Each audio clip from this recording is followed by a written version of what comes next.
خالق کائنات جل وعلا نے حضرت سیدنا ابراہیم علیہ السلام کا ایک واقعہ بیان فرمایا۔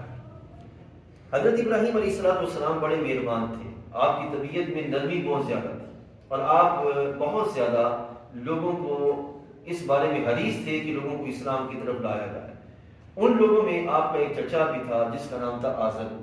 آپ نے اس کو ابتداً کہا، ابھی اس کا کفر واضح نہیں تھا، ابتداً آپ نے اسے کہا کہ شروع میں کہ جب اس کو دعوت دی جا رہی تھی کہ تم ہدایت کی طرف آ جاؤ تو میں تمہارے لیے جو ہے وہ اللہ کی بارگاہ میں استغفار کروں گا۔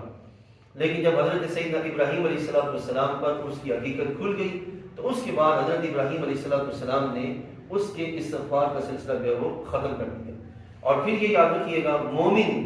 مومن کے لیے دنیا میں ہے تب بھی اور دنیا سے چلا جائے تب بھی دعائے استغفار اور دعائے رحمت دونوں ہیں،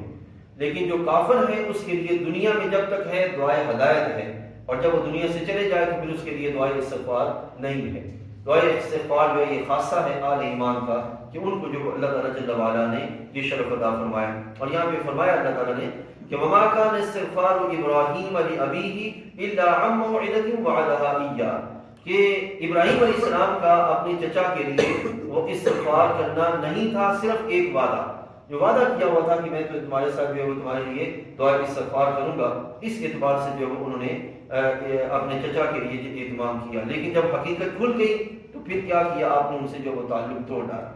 یہاں یہ بات واضح رہے، ہمارا اہل سنت و جماعت کا عقیدہ یہ ہے کہ اللہ تعالیٰ جل وعلا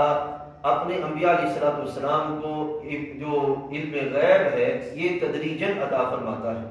یعنی کہ آہستہ آہستہ ان پر جو وہ حقائق جو ہے وہ واضح کرتا ہے۔ ہمارا اہل سنت و جماعت کا عقیدہ ہے، ٹھیک ہے، مطلقاً جو کلی علم غیب ہے یہ صرف اللہ تعالیٰ جل وعلا کو ہے، یعنی کہ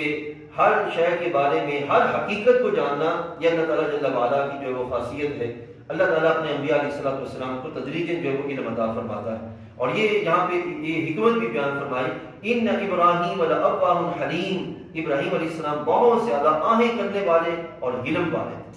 یہ ابراہیم علیہ السلام کا جو ہے وہ خاصہ ہے۔